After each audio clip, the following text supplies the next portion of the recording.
Bismillah. Bismillah. Assalamualaikum warahmatullahi wabarakatuh. Innal hamdalillah nahmaduhu ta'ala wa nasta'inu bihi wa nastaghfiruh. Nashhadu an la ilaha illallah, nashhadu anna Muhammadan 'abduhu wa rasuluh. Allahumma shalli ala hadzal nabiyil karim Muhammadin sallallahu alaihi wasallam wa ala alihi wa sahbihi ajma'in. Rabbi shrah li sadri wa yassir li amri wahlul 'uqdatam min lisani yafqahu qawli. Hadirin dan hadirat para jamaah, para bapak serta ibu-ibu.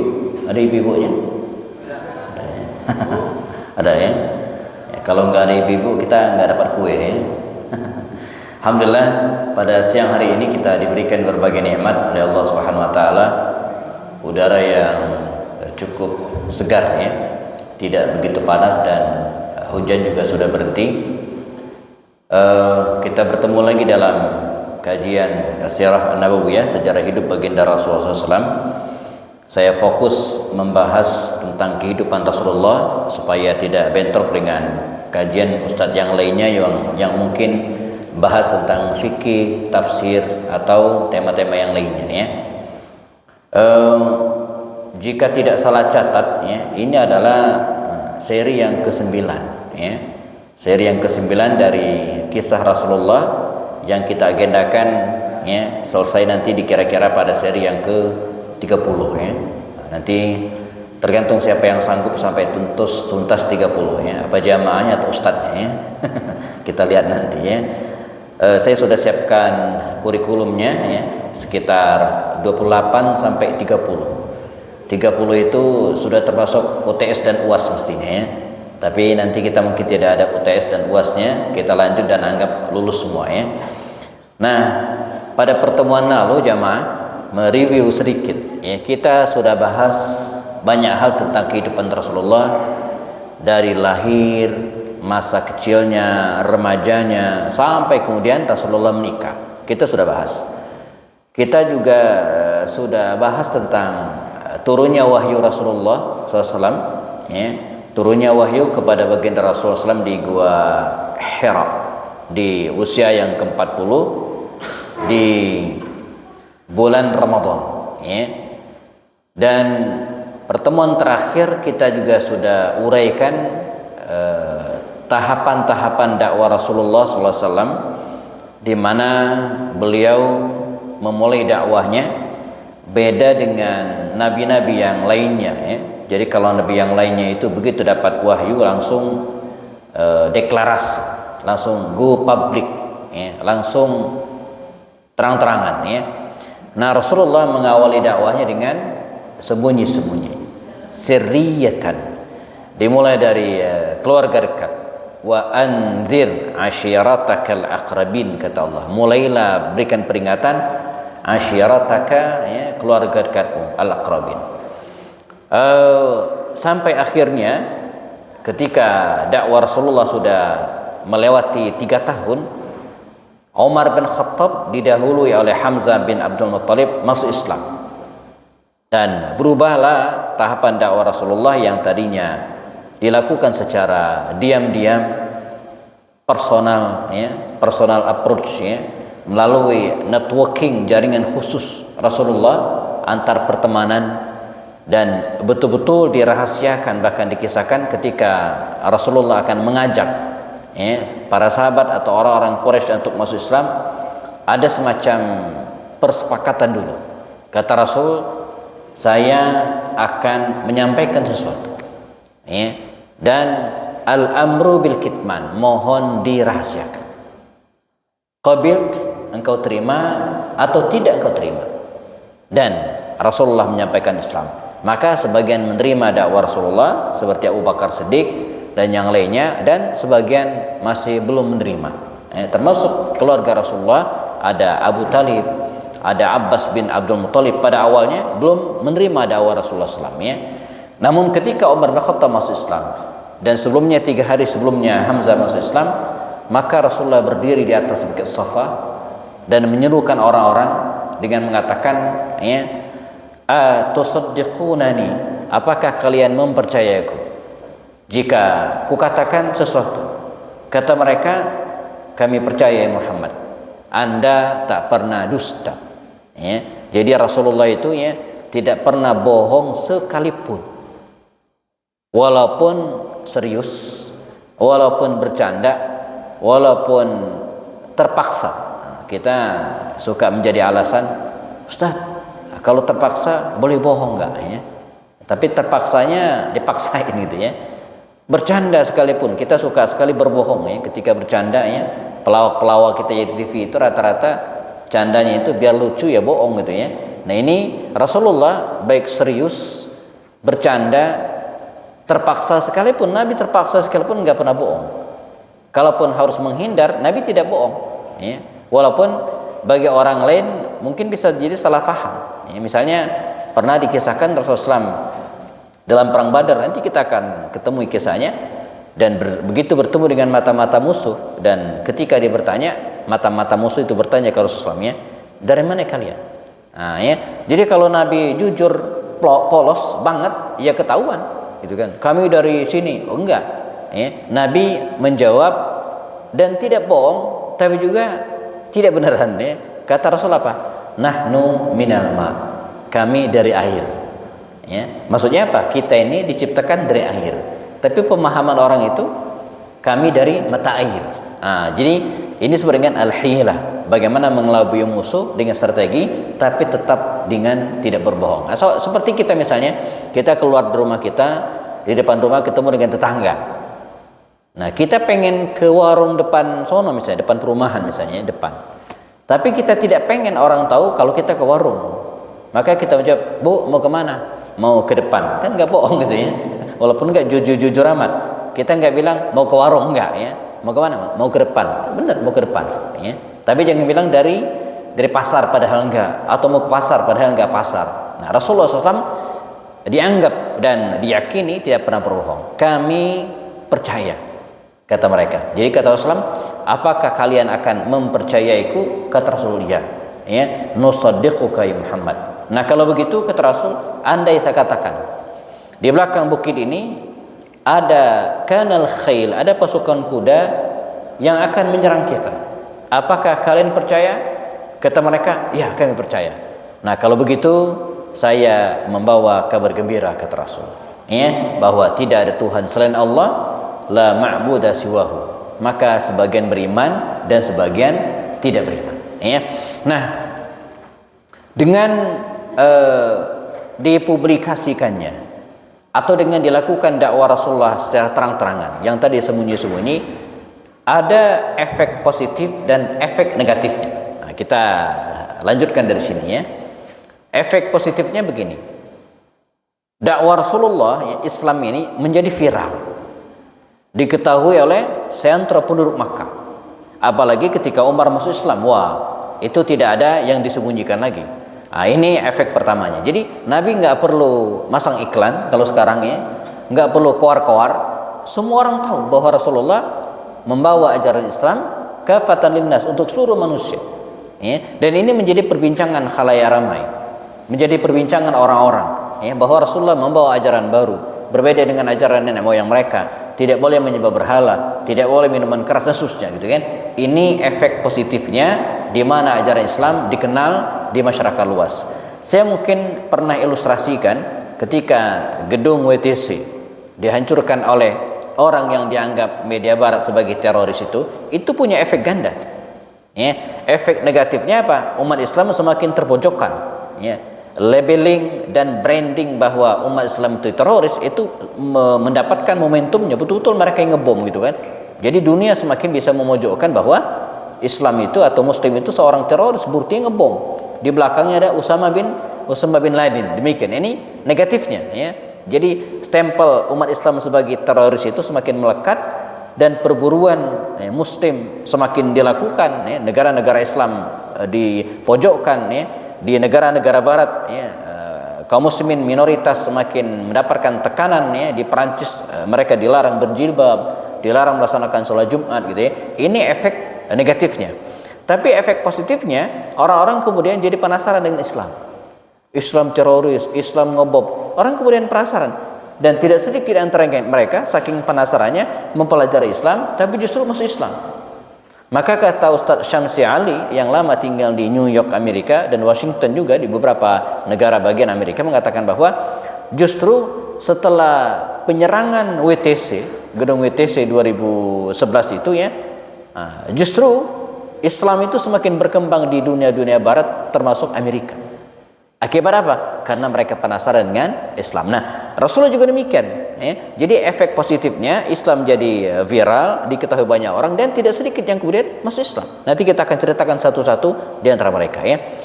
Nah, efek negatifnya ini kita bahas ya. Efek negatifnya apa?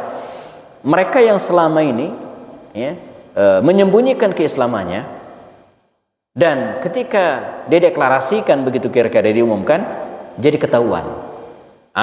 Maka mulailah terjadi penindasan, terjadi penyiksaan, pembulian yang dialami oleh Rasulullah dan kaum muslim. Ya, saya memetakan jamaah sekalian ya, ada dua bentuk rintangan dan tantangan paling tidak bagi Rasulullah dan kaum muslimin setelah Rasulullah mengumumkan keislamannya, berdakwah secara terang-terangan. Pertama ya, rintangan atau ya, rintangan secara non fisik. Ya. Jadi bukan fisik tapi non fisik. Apa itu? Di antaranya yang dilakukan oleh orang-orang kafir Quraisy, mereka yang mendatangi Abu Talib paman dari Rasulullah SAW dan melobi sang paman agar Rasulullah menghentikan dakwanya. Ya. Maka Rasulullah memanggil keponakannya Rasulullah ya. Maka Abu Talib memanggil keponakannya Muhammad SAW ya, dan disampaikan hal ini. Kata Rasulullah, ya ami, wahai paman, tidak, saya tidak akan menghentikan dakwah ini. Ini adalah perintah Allah Subhanahu wa taala, apapun resikonya. Dengan tegas gitu ya. Nah, Abu Talib yang betul-betul menyayangi ponakannya ini, walaupun pada akhir hayatnya sampai akhir hayat dia tidak masuk Islam, dia berada di belakang Rasulullah, membackup Rasulullah sallallahu alaihi wasallam ya. Nah, yang lainnya mencegah orang lain ya, untuk mendengar dakwah Rasulullah. Jadi menghalangi orang-orang, merintangi orang-orang agar jangan sampai mendengar ya, Rasulullah SAW, bertemu Rasulullah SAW ya. Ada cerita lucu ya. Suatu saat ada seorang pemuda ya, dia datang dari Yaman, namanya Dhimat al-Azadi. Dhimat al-Azadi.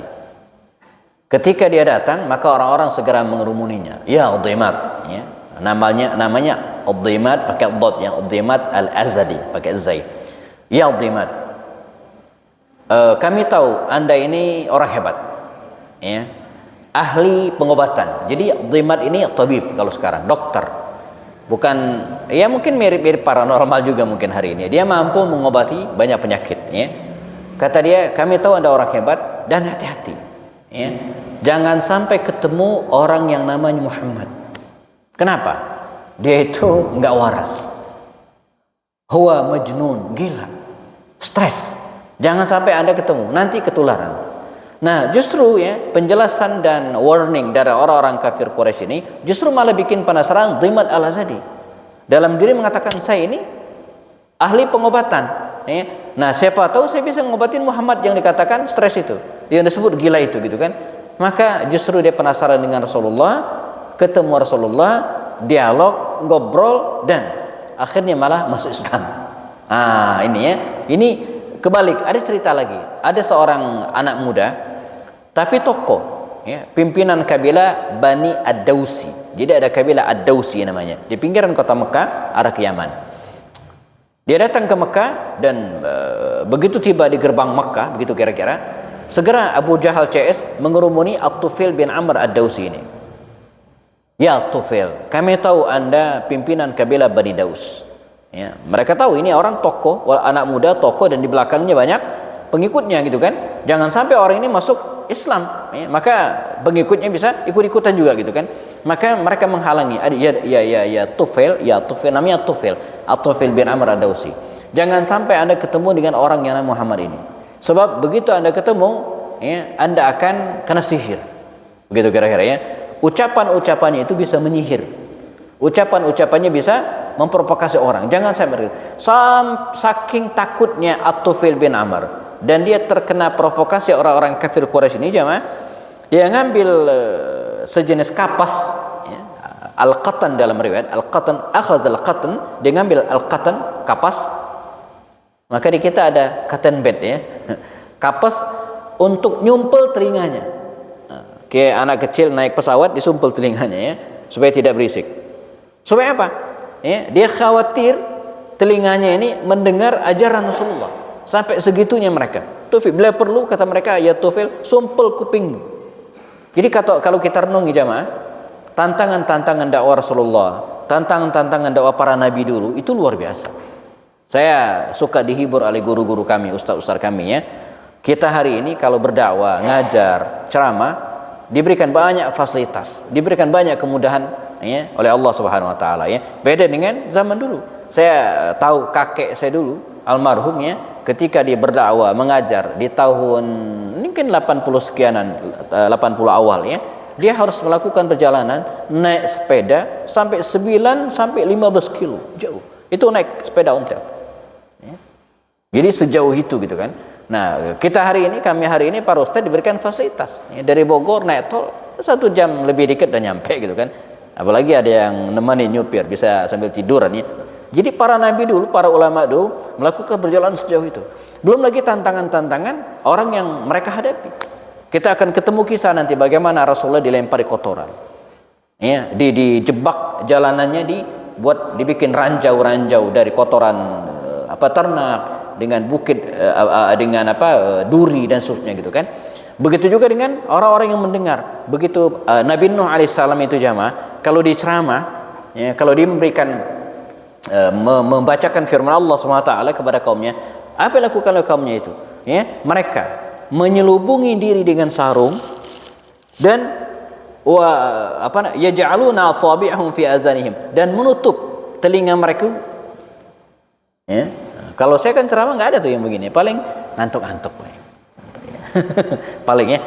Rasulullah juga begitu ya. Jadi kata mereka, wahai Tufail ya, jangan sampai Anda termakan ucapan Muhammad itu. Maka dia mengambil sejenis kapas untuk nutupin telinganya, khawatir mendengar Rasulullah. Nah, kalau kita bawa ke kisah hari ini jamaah, kita mendapatkan fakta yang sama. Bagaimana sebagian, tidak semua emang, orang-orang barat, orang-orang Eropa itu ya, mereka sudah alergi duluan dengan Islam. Saya pernah ketemu dengan seorang mu'allaf, Yosef namanya. Dulu namanya Yosef, masuk Islam namanya Muhammad Yusuf. Awalnya demikian, dia pelajari semua agama jemaah. Dipelajari agama Kristen, Buddha, Hindu, semua dipelajari. Bahkan dia sempat gonta-ganti agama.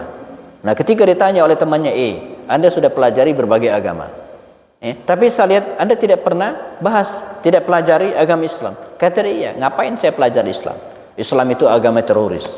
Islam itu agama barbar. Islam itu agama orang pinggiran, agama orang miskin. Dia melihat beberapa negara Timur Tengah yang miskin gitu ya, seperti negara Afrika, tukang berantem dan sebagainya gitu. Jadi di kepalanya sudah ada ya, pemikiran-pemikiran dan paradigma berpikir yang keliru. Walaupun pada akhirnya dia sadar juga ya, dan pelajari Al-Quran, masuk Islam. Nah, At-Tufail juga demikian, saking nggak maunya dia ditutupi kupingnya dengan kapas ya. Namun demikianlah akhirnya hidayah menghampirinya. Lama kelamaan dia penasaran, tersiksa juga, kupingnya ditutupi dengan kapas terusnya. Dia copot dan kemudian dalam diri mengatakan, saya ini kan orang pintar, saya ini orang berpendidikan, saya ini tokoh muda kabilah Bani Dausi, orang terhormat. Kalaulah ucapan Muhammad itu salah, saya bisa membedakan mana yang betul dan mana yang salah, saya tinggalkan. Kalau betul, kenapa tidak saya ikuti? Maka singkat cerita jemaah ya, At-Tufail bin Amr Ad-Dausi melepaskan tutup telinganya dan pada akhirnya ketemu Rasulullah dan dia pun masuk Islam. Ini yang dilakukan oleh kafir Quraisy, di mana mereka menghalangi orang-orang ya, agar mereka tidak ketemu Rasulullah SAW ya. Nah, yang lainnya mereka ya, mencari julukan buruk untuk Rasulullah. Ini sudah stres orang-orang kafir Quraisy itu jemaah. Sama seperti orang-orang kafir sekarang. Mereka stres menghadapi pengikut Rasulullah terus berkembang semakin banyak. Gimana caranya nih menghentikan dakwah Muhammad ini, gimana caranya? Akhirnya mereka rapat, Pak. Mereka kumpul ya, menggelar seminar. Begitu kira-kira. Menggelar workshop. Judulnya kalau dibuat spanduknya ya, workshop. Mencari julukan atau labeling buruk untuk Muhammad. Ya, sama seperti sekarang juga, konon di tahun 70-an akhir ya, orang-orang orientalis, orang-orang yang tidak sedang senang dengan Islam itu ya, bingung mereka menghadapi perkembangan kaum muslimin yang terus pesat ini. Mereka kalau mau perang melawan Islam, wah, mereka nggak sanggup gitu kan. Bukan itu caranya gitu kan. Maka gagal memerangi kaum muslimin dengan senjata, mereka melakukan usul dengan al-ghazwa al-fikri, perang pemikiran gitu kan, untuk menancapkan pemikiran-pemikiran buruk kepada kaum muslimin. Maka mereka kumpul untuk mencari julukan yang buruk untuk kaum muslimin, dan ketemulah kata teroris. Jadi kata teroris itu adalah kesepakatan orang-orang Eropa, orang-orang Barat ya, untuk memojokkan Islam agar orang tidak tertarik dengan Islam, agar orang-orang Barat, agar orang terpelajar itu sudah alergi duluan dengan Islam. Sebab begitu mereka pelajari, insya Allah akan menemukan kebenaran. Saya yakin ya, siapapun Mbak, saya boleh nantang ya, siapapun Anda dari latar belakang pendidikan apapun ya, kalau Anda pelajari Islam dengan serius, dengan benar, objektif apa adanya, insya Allah akan mendapatkan hidayah, insya Allah. Dan sudah banyak buktinya gitu kan. Nah, maka orang-orang Quraisy ini juga demikian, mereka kumpul di Darun Nadwa dengan tema mencari julukan yang buruk untuk Rasulullah.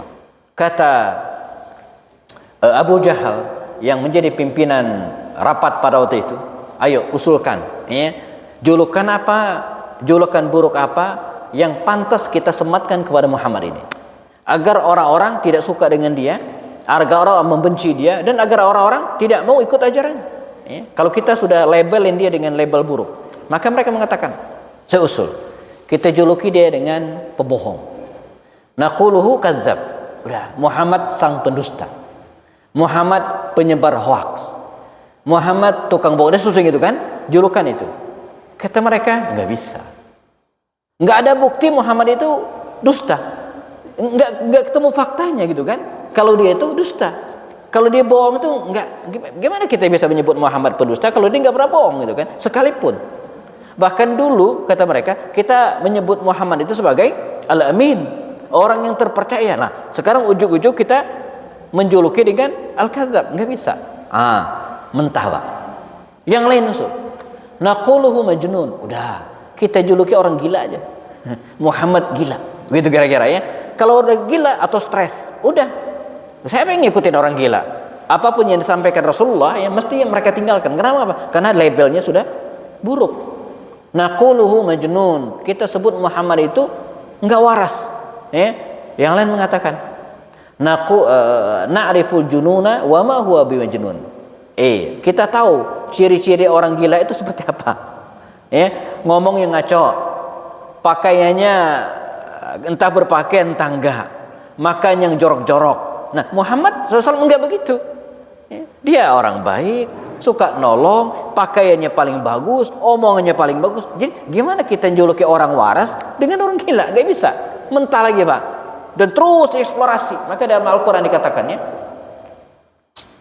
wa qala al-kafiruna, dan orang-orang kafir itu mengatakan ya, wa qala al-kafiruna sahirun kadzab. Nah, ini juga anehnya. Jadi mereka menjuluki Rasulullah itu dengan ya, wa qala al-kafiruna hadza sahirun kadzab, tukang sihir. Nah, kita juluki Muhammad itu tukang sihir dan pendusta. Kata yang lainnya, kita nggak pernah ngelihat Muhammad itu ngubah tali jadi ular, kan penyihir ya, atau ngubah bebatuan digosok-gosok tiba-tiba jadi emas, enggak pernah. Muhammad itu bukan penyihir ya. Kita tahu banyak kok di Syam, di Damaskus itu banyak penyihir ya. Dan Muhammad tidak pernah melakukan kegiatan-kegiatan yang dilakukan oleh para penyihir. Wa ma huwa bisahir, dia bukan penyihir. Terus ya, nanti ada lagi mereka lakukan begini, walaqad na'lamu annahum yaquluna innama yu'allimu bashar. Al-Quran itu ya, bikinan Muhammad ya, bikinan Muhammad, karangan dia. Yang lain membantah lah, Muhammad itu bukan ahlul kitab, bukan orang yang faham tentang kisah-kisah terdahulu. Itu julukan apapun yang mereka usulkan untuk Rasulullah tidak ada berhasil. Dijuluki pendusta enggak, tukang sihir enggak, penyair. Ada yang mengusulkan syairun, ya, kita juluki penyair. Enggak, Muhammad itu bukan penyair. Adakah orang yang lebih hebat dari dia tentang syair? Ya, jadi enggak pantas. Nah, akhirnya sudahlah, kata Walid bin Mughirah, ayahnya Khalid bin Walid, kita juluki saja Muhammad itu penyihir. Tapi bukan penyihir seperti orang kebanyakan. Penyihir kata-kata. Ini ngarang emang ya. Yaudah, Muhammad itu kita sebut dengan penyihir kata-kata. Jadi bukan menyihir ketali jadi ular, bukan ya. Tapi kata-katanya itu yang bisa menyihir.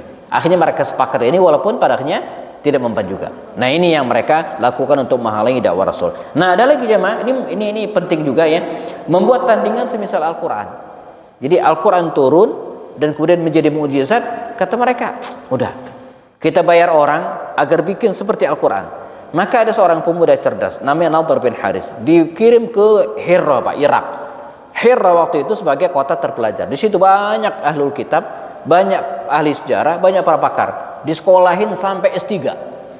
Begitu kira-kira. Begitu dia pulang, disiapin kantor, disiapin alat, ente bikin nih semisal Al-Qur'an. Berbulan-bulan, bahkan berbilang tahun dia duduk di situ dengan diberikan fasilitas gaji besar.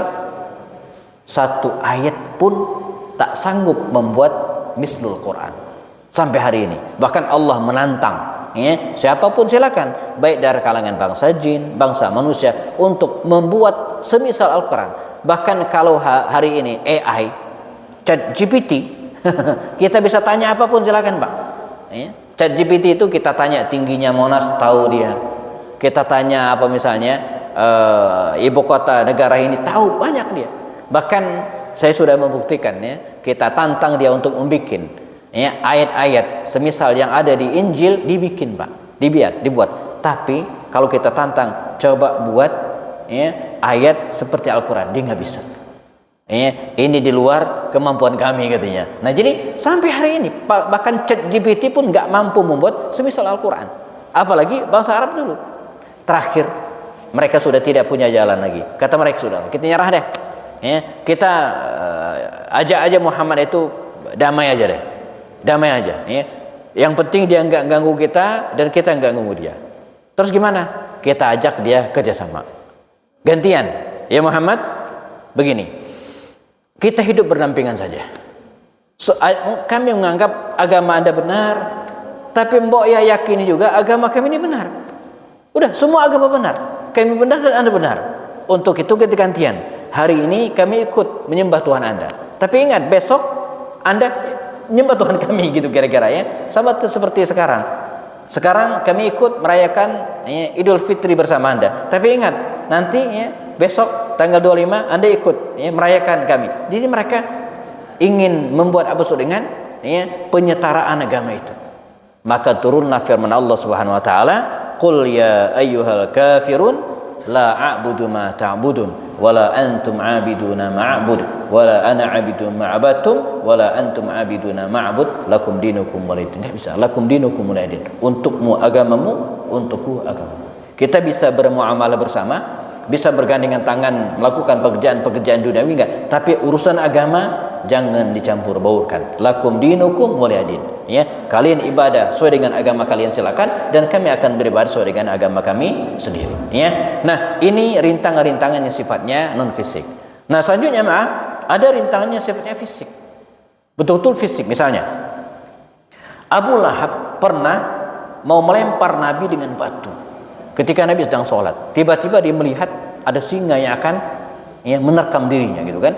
Abu Lahab juga ya, memaksa kedua putranya Utbah dan Utaibah yang dulu sempat menikah dengan kedua putri Rasulullah, dipaksa diceraikan.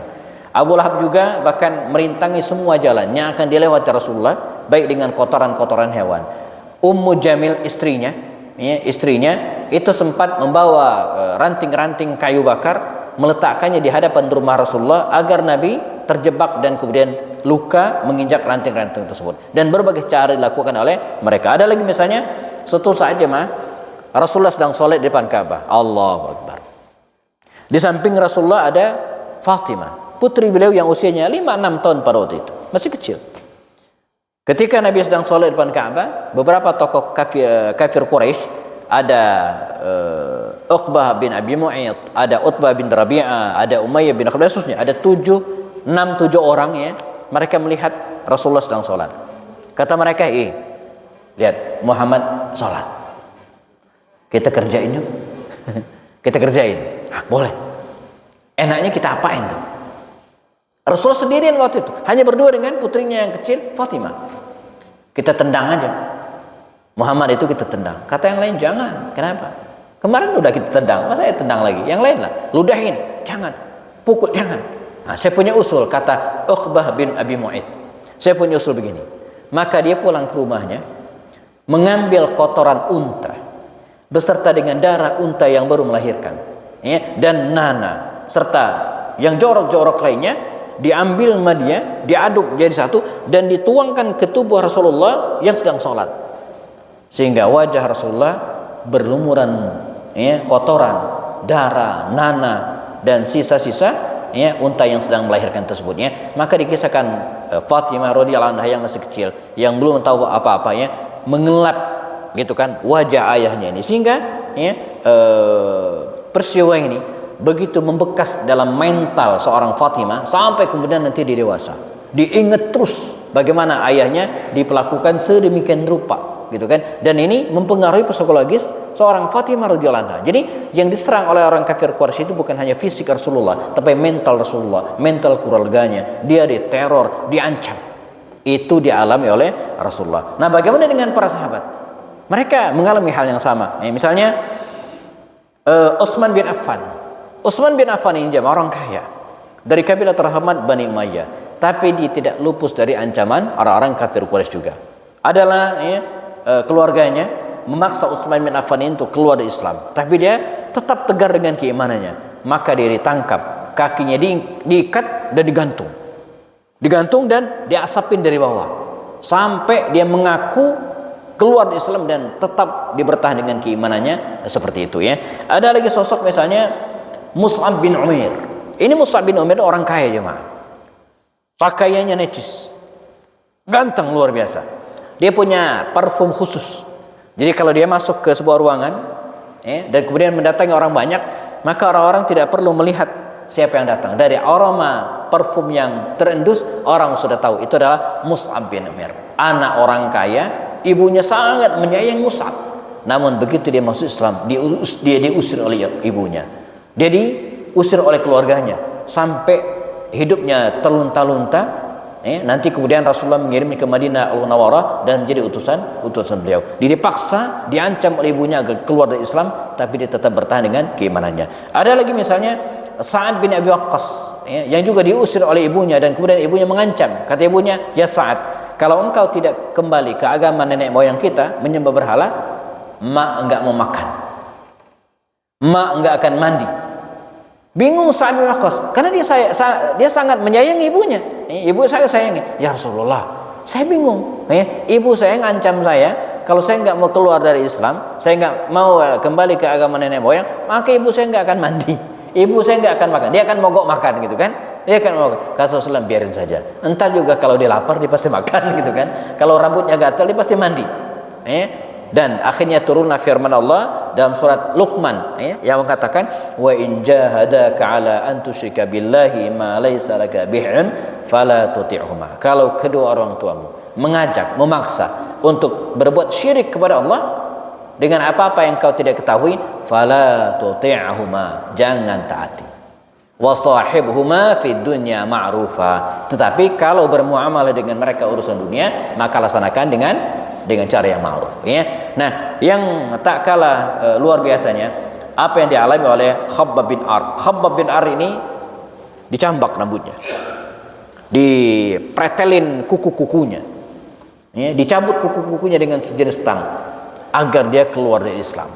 Seorang Bilal bin Rabah juga mengalami hal yang tak kalah mengenaskan ketika keislamannya diketahui oleh tuannya namanya Umayyah bin Khalaf. Ini kisahnya dramatis. Suatu saat jemaah, Bilal bin Rabah ini dia budak yang bisa diperlakukan dengan apapun.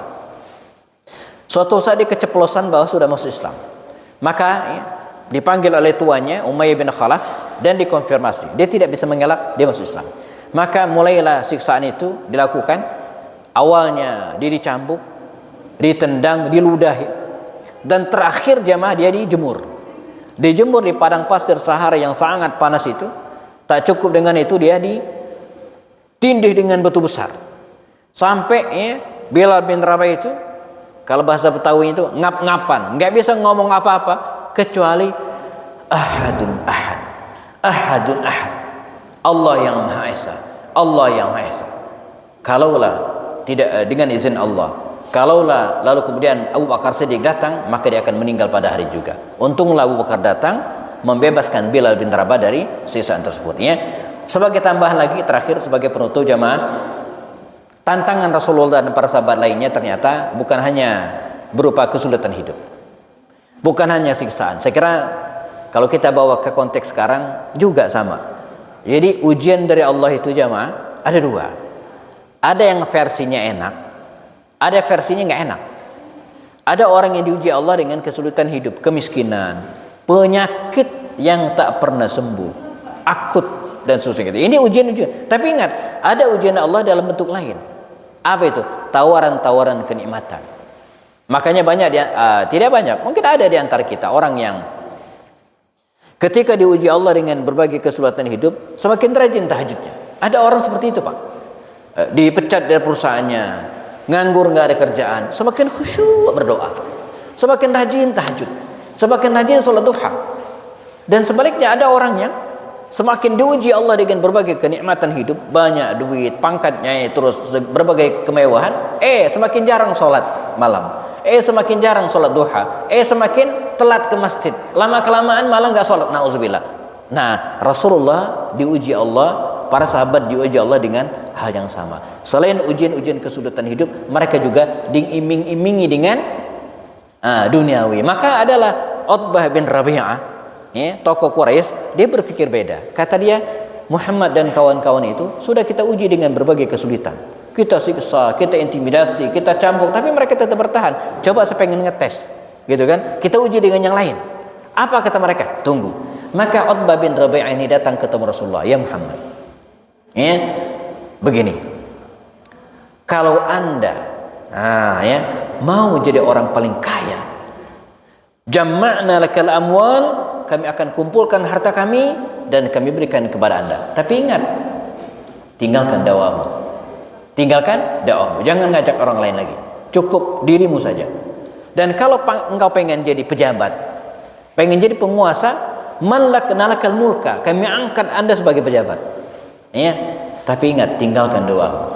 Dan satu lagi, kalau engkau pengen wanita tercantik di kota Mekah ini, kami pilihkan, silakan anda ambil, dan tinggalkan doamu. Jadi Nabi jamaah ditawari dengan 3 tak.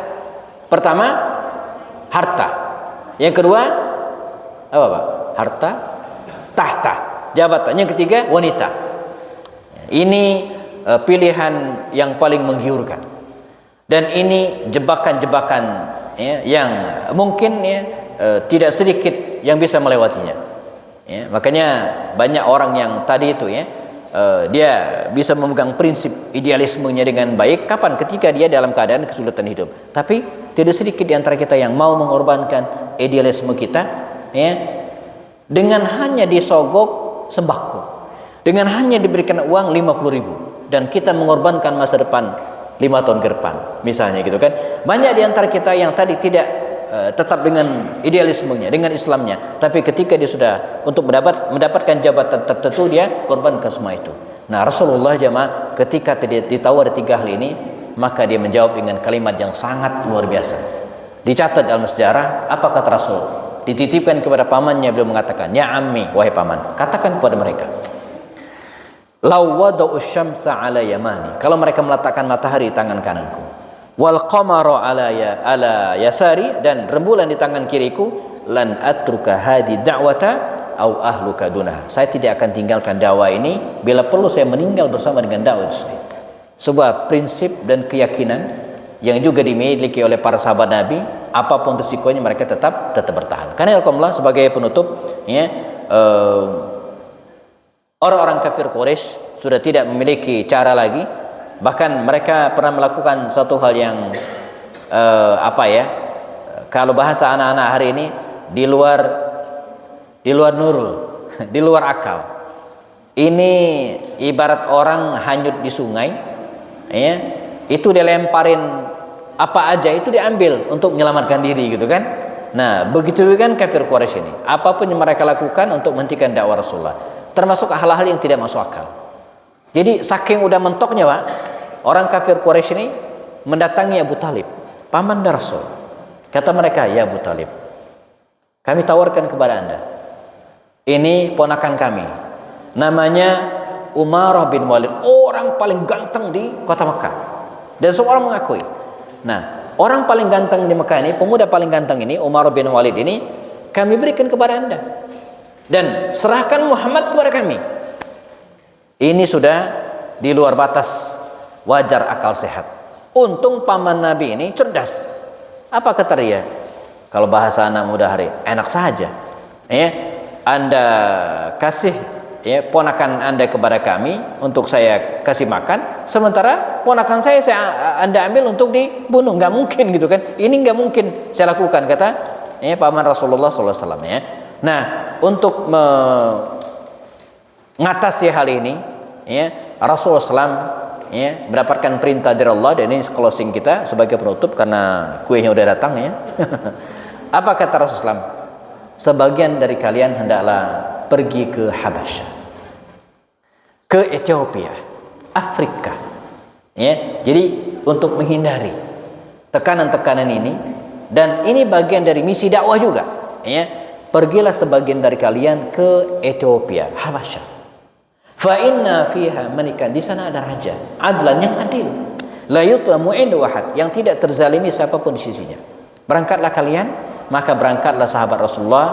Pertama dipimpin oleh Utsman bin Affan, kemudian angkatan kuda dipimpin oleh Ja'far bin Abi Thalib radhiyallahu anhu. Nah, kisah berangkatnya sebagian kaum muslimin ke Habasyah, Ethiopia, Afrika ini akan kita bahas pada pertemuan berikutnya insyaallah. Nah, jadi pada pertemuan berikutnya yang ke-10 kita akan bahas hijrahnya kaum muslimin sebagian ke Habasyah. Nah, bagaimana nasib mereka di perantauan itu, bertemu dengan raja Nasrani yang dikatakan adil tersebut, dan bagaimana hasilnya, dan kisah-kisah yang lainnya kita akan bahas pada pertemuan berikutnya insyaallah. Jam di studio pukul 12:59. Kita cukupkan kuenya sudah datang, silakan dinikmati. Sebelum diselesaikan, ada pertanyaan atau tambahan tentang tema kita hari ini, fal yatafaddalu mashkurin, dipersilakan. Monggo atau mangga? Mangga.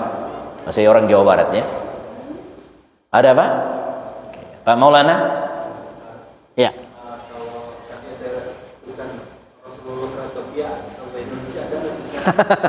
Iya ya. Ini sama kayak pertanyaan anak saya ya, Izz ya. Jadi saya ada konten YouTube bikin shoot video. Video pendek 30 sampai 60 detik enggak nyampe 1 menit. Nah, saya bingung mau bikin konten apa lagi gitu kan. Saya tanyalah anak-anak kecil itu tanya saya dong biar saya jelaskan gitu kan. Nah, di antara pertanyaan itu, Abi, Rasulullah itu pernah ke Indonesia belum?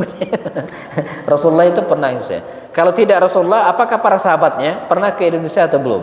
Nah, jawabannya sepengetahuan dan sepanjang bacaan saya belum. Rasulullah tak pernah sampai ke Indonesia. Beliau maksimal perjalanan beliau ke Damaskus, Suriah. Kalau ke atas, kalau ke bawah ke Yaman. Jadi belum ada cerita Rasulullah sampai ke Nusantara. Mengapa? Sebab sarana transportasi waktu itu belumlah memadai seperti sekarang. Angkatan laut kaum muslimin atau bangsa Arab itu baru mulai maksimal di era pemerintahan Utsman bin Affan setelah Rasulullah wafat di tahun 30 sekian Hijriah dan secara besar-besaran di masa pemerintahan Muawiyah bin Abu Sufyan di tahun 40 sekian Hijriah. Nah, baru pada waktu itu pelayaran besar-besaran dilakukan termasuk ke Nusantara. Adapun sahabat Rasulullah juga belum ditemukan kisahnya, walaupun ada beberapa yang mengatakan pernah, tapi saya belum menemukan riwayatnya dalam kitab-kitab, dan temuan-temuan arkeolog juga belum bisa dipastikan kebenarannya. Jadi baik Rasulullah ataupun para sahabat. Tapi mungkin di era sahabat Nabi ya. Dalam buku Sejarah Umat Islam yang ditulis oleh Buya Hamka itu ditulis di situ bahwa Muawiyah bin Abu Sufyan itu pernah mengirimkan utusan 2 kali ke Indonesia. Nah, tapi apakah utusan Muawiyah, kalau Muawiyahnya sahabat Nabi, tapi apakah utusan yang dikirim itu termasuk sahabat Rasul atau tidak? Belum tentu. Karena bisa jadi yang utus sahabat Rasulullah yang udah tua gitu kan, Nah, yang berangkat mungkin bukan sahabat Rasulullah, karena sahabat Nabi itu artinya orang yang pernah ketemu Rasulullah SAW. Mungkin di era tabi'in, di era setelahnya. Nah, jadi nanti mungkin bisa dilacak di kitabnya atau di bukunya Buya Hamka, judulnya Sejarah Umat Islam. Beliau mengatakan Muawiyah bin Abu Sufyan itu pernah mengirimkan utusan ke Indonesia. Nah, yang clear pasti adalah utusan Omar bin Abdul Aziz. Omar bin Abdul Aziz itu pernah mengirimkan seorang dai atau beberapa dai ke rajanya Sriwijaya di Palembang. Terjadi surat menyurat antara Raja Sriwijaya Palembang dengan Umar bin Abdul Aziz. Nah, Umar bin Abdul Aziz ini bukan sahabat Nabi, dia tabi'in. Ya, tabi'in itu artinya tidak pernah ketemu Rasulullah, tapi hanya ketemu sahabat-sahabat Rasulullah. Jadi pada generasi ketiga, ya, atau kedua setelah Rasulullah. Sahabat di tabi'in. Nah, Umar bin Abdul Aziz itu ya bukan sahabat, tapi generasi at-tabi'in. Nah, jadi sepengetahuan saya belum ada kisah, ya. Ada yang mengatakan Ja'far. Itu Ja'far bin Abi Thalib itu pernah ke Jepara. Jafar, emang mirip sih. Tapi kalau kita telusuri kisahnya Ja'far sendiri, kayaknya enggak logis. Karena Ja'far itu lama di Habasyah dan setelah itu dia pulang ke Madinah dan meninggal di Mu'tah. Jadi Ja'far itu meninggal sebelum Nabi wafat. Nabi wafat tahun ke-11, Ja'far meninggal di tahun ke-8. Nah, jadi nggak mention, nggak ada waktu, ya, dia ke Indonesia. Kapan gitu ya? Ada juga mengatakan Ali bin Abi Thalib katanya pernah ke Garut. Kalau pernah ke Garut itu pasti mampir ke Tanah Baru, Bogor. Tapi nggak ada cerita Ali kapan kesananya gitu kan? Ali bin Abi Thalib itu, ya, dia lama paling di Yaman. Ya, dan setelah itu dibalik lagi dan menjadi khalifah. Selama perjalanan khalifah itu nggak pernah keluar kota karena disibukkan dengan beberapa gejolak, ya, yang ada pada masanya gitu kan. Dan dia menjadi khalifah cuma sebentar. Wafat tahun 40 Hijriah. Dan tahun 40 Hijriah itu belum ada pelayaran keluar negeri, nggak ada. Kalaupun ada di sekitar Jeddah ke Afrika saja, ke lain belum. Nah, jadi poinnya sepengetahuan saya, ya, belum ada sahabat Nabi yang sampai ke Indonesia apalagi Rasulullah. Ya, oke, baik. Ada lagi? Cukup ya? Baik, karena kuenya udah habis, kita cukupkan. Masih ada ya. Baik, jazakumullah khairan. Kita ketemu lagi pada tahun depan ya. Tahun depan ya. Oh ya, mohon doa. Besok jamaah saya ke bandara tanggal 26 pagi hari jam 7.50 ya, kembali terbang ke Madinah Al-Munawwarah untuk melaksanakan umrah. Balik tanggal 3 Januari. Nah, jadi saya mohon izin ya, tahun baruan di Madinah ya.